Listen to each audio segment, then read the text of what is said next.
These are hard to resolve, and my suggestion is that the useful middle ground, the triangulation place, the place that a national candidate could find agreement on both the left and the right, is equality of strategies.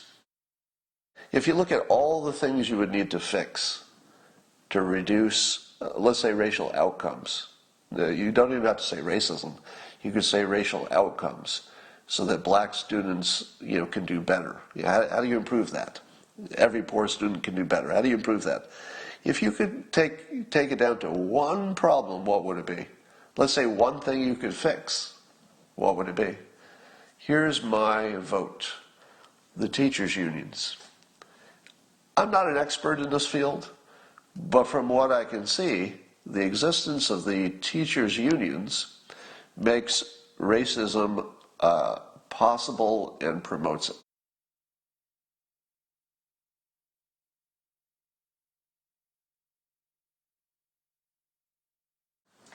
Let's go to the whiteboard. I've said this before, but I figured a better way to present it, so I think that's worth doing. Forget about the shadows here. So, the GOP and the Democrats have different views of what equality should or is. And this is a generalization. It doesn't apply to any one person, right? So just in general, the Republicans think that if you have equality of rights and equality of opportunity, well, you're done. The rest is up to you, right? As long as we made the laws equal on paper, it's up to you. Work it out. In general, right? Again, these are gross generalizations. The Democrats are a little more focused on outcomes, which is, hey, I see on paper it looks good, but our outcomes are different, so that's something that must be fixed. We've got to figure out how to get the outcomes better, whatever that takes. And these are hard to resolve, and my suggestion is that the useful middle ground, the triangulation place, the place that a national candidate could find agreement on both the left and the right, is equality of strategies. What do I mean by that? Here's what I mean. As a white person in America, do I have enough strategies for success? The answer is yes. Yes. As a white person in America, I have plenty of strategies for success. Stay out of jail, don't do drugs, go to a good school. That's it. Because if I do those things and I'm a white person in America, sooner or later I can get a job and I can, make something work out. But suppose I'm black in America.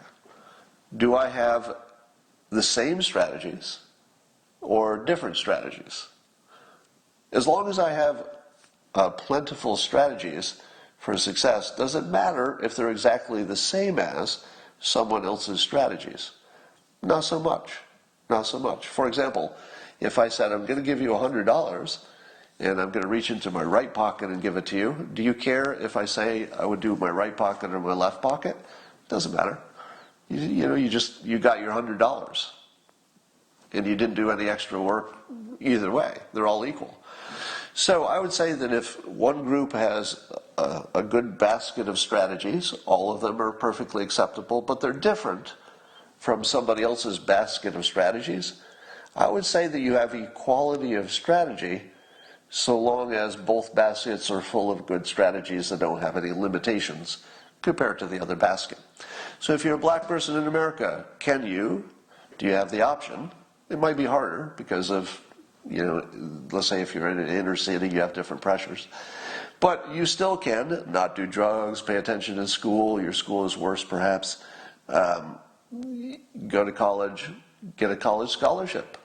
So if you're black, you have an extra strategy because you're more likely to be able to get a college scholarship. If you get a college degree, or it could be anything, it could be a trade, learning a trade, doesn't have to be college. Once you're ready for the workforce, do you have a strategy for getting a job in our big old racist, discriminating world? And the answer is yes. Yes, unlike the white person strategy, which is, I'll just go get a job. There's nothing really stopping me. Black people might have some racism. depending on the situation, there could be some racism that they have to overcome.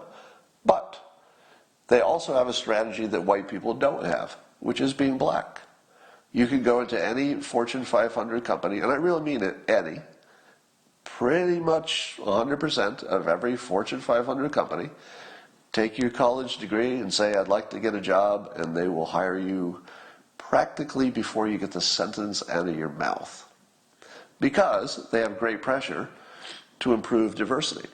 So if you go in there with some skills they can use, it's yes. It's yes. And they also need to make sure that they've got enough diversity in senior management. So are they going to overlook you if you're black, or are they going to give you a really good look? Because they really need you to succeed. And the answer is they're going to give you a really hard look and maybe pick you above other people, even if they don't say that, because it helps senior management to promote black employees, because it makes them look good. Hey, look at me. I got some diversity here.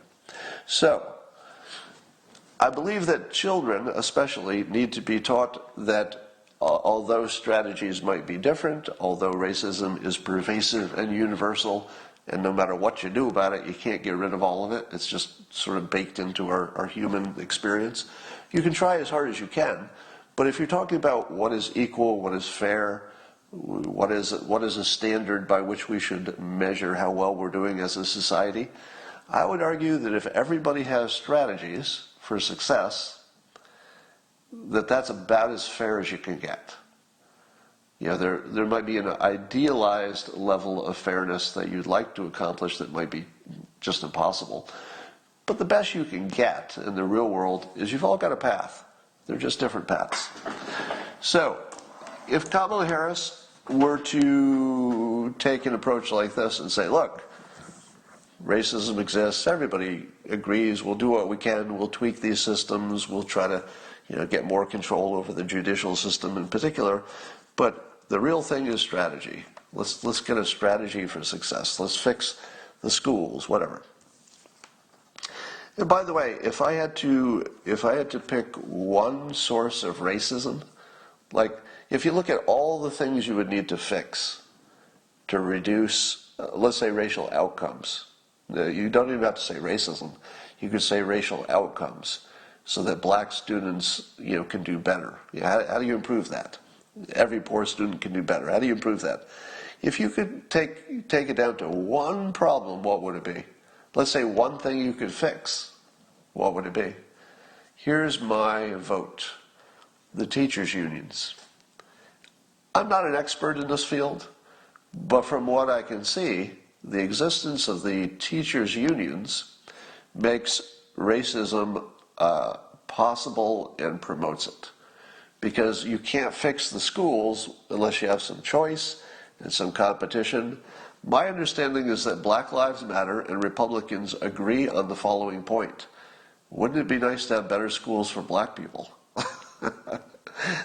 This is where Republicans and Black Lives Matter are on the same page. Wouldn't it be nice to have better schools for black people? And for everybody, of course. The Republicans would just say everybody. But don't you think Republicans want better schools for black kids? Yeah, they do. How do you get there with teachers' unions in place? You can't. You can't. There is no path. While teachers' unions exist in their current form, there's no path. You can't get to an improved school because you can't get competition. You can't fire bad teachers. You don't have school choice. You're not going to be able to use the let's say religious school or private school or any other school, even if you could afford it. You just can't use them. They don't exist. So there's an obvious strategy for making things better, which is to break the teachers' union. Of course, that has its problems.